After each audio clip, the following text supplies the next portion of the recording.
प्रिय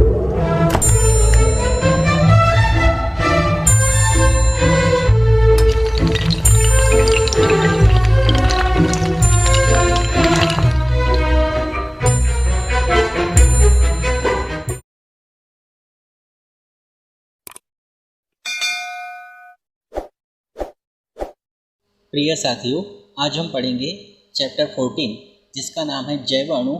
इसके अंतर्गत केमिस्ट्री क्लास 12 का इम्पॉर्टेंट टॉपिक का नाम है पेप्टाइड बंध क्या है। पेप्टाइड बंध जिसको इंग्लिश में कहते हैं पेप्टाइड लिंकेज। ये पेप्टाइड लिंकेज क्या है? तो पेप्टाइड बंध जो है एक एमाइड बंध है। पेप्टाइड बंध एक एमाइड बंध है जो एक अल्फा एमिनो अम्ल के सिंगल बॉन्ड COOH समूह तथा दूसरे अल्फा एमिनो अम्ल के सिंगल बॉन्ड NH2 समूह के बीच जल के एक अणु के निष्कासन द्वारा बनता है। निष्कासन, यहाँ पर निष्कासन से मतलब है निकलना, मतलब जल के एक अणु का निकलना। और जब किसी अभिक्रिया में छोटा अणु जैसे जल, अमोनिया इसका बाहर निकलता है तब उस क्रिया को हम कहते हैं संघनन। इसमें हमको सबसे पहले ये समझना पड़ेगा कि अल्फा एमिनो अम्ल क्या होता है। तो अल्फा एमिनो अम्ल का मतलब अगर हम इसको लिखें तो ये हमारा कार्बोक्सिलिक अम्ल समूह है। इसमें यहाँ पर हम कार्बन को जोड़ते हैं और कार्बन के साथ एमिनो समूह मतलब NH2 इस तरह से जोड़ देते हैं। NH2 समूह जोड़ते हैं और कार्बन की संयोजकता को संतुष्ट करने के लिए एक हम यहाँ हाइड्रोजन और एक हम यहाँ लगाते R। तो ये जो हमारा है ये COOH के पास का कार्बन अल्फा कार्बन है और अल्फा कार्बन के साथ एमिनो ग्रुप जुड़ा हुआ है, इसीलिए ये है अल्फा एमिनो।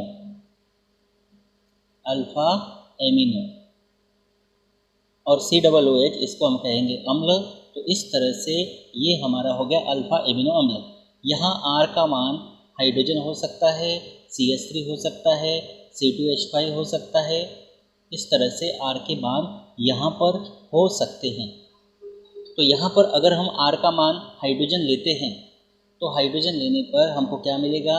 इस तरह से हम लिखे NH2 सिंगल बॉन्ड C, एक हाइड्रोजन यहाँ है, इसकी जगह भी हाइड्रोजन लेंगे तो होगा CH2 और सिंगल बॉन्ड COOH।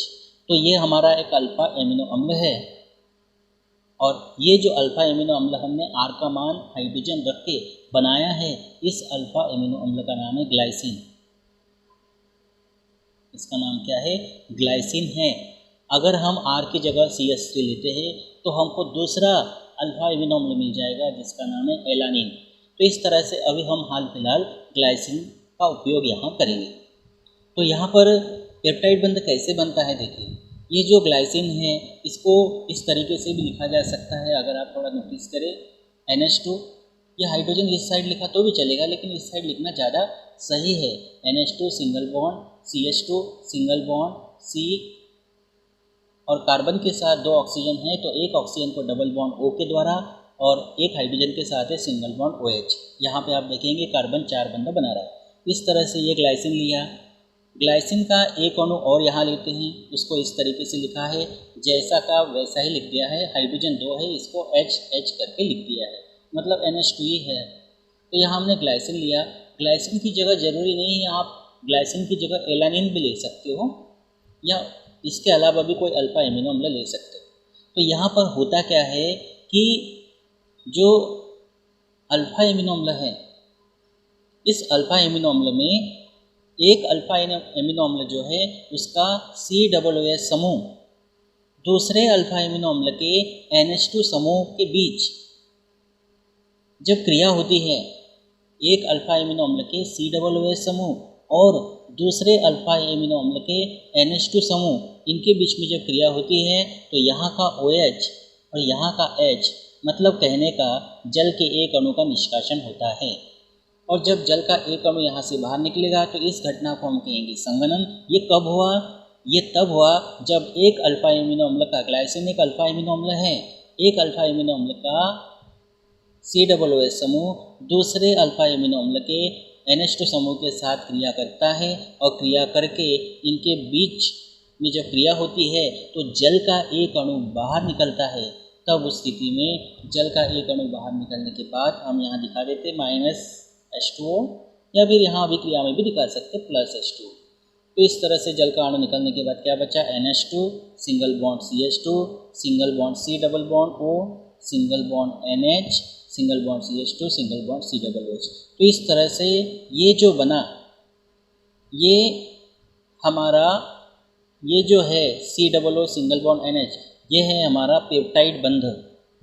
ये क्या है, पेप्टाइड बंध।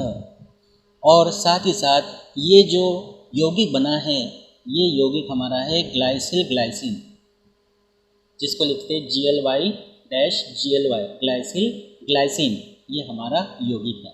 तो इस तरह से 2 अल्फा एमिनो अम्ल लिए तो एक पेप्टाइड बंध बना। अगर आप 3 अल्फा एमिनो अम्ल लेते हैं तो 2 पेप्टाइड बंध बनेंगे, तो उसको कहेंगे डाइपेप्टाइड। अगर 4 अल्फा एमिनो अम्ल लेते हैं, मतलब जितने अल्फा एमिनो अम्ल लेंगे उससे एक कम पेप्टाइड बंध बनेगा। और जब ऐसे बहुत सारे पेप्टाइड बंध बनते हैं, तो बहुत सारे पेप्टाइड बंध जब निर्मित होते हैं तो उसको हम कहते हैं पॉलीपेप्टाइड, और पॉलीपेप्टाइड से ही निर्माण होता है प्रोटीन का। तो इस तरह से हम कह सकते हैं कि अल्फा एमिनो अम्ल से बनता है, अगर हम इसको थोड़ा सा लिख के दिखाएं तो अल्फा एमिनो अम्ल से क्या बनता है, पेप्टाइड। फिर हम इससे कह सकते हैं डाइपेप्टाइड, ट्राइपेप्टाइड, टेट्रापेप्टाइड, मतलब पॉलीपेप्टाइड।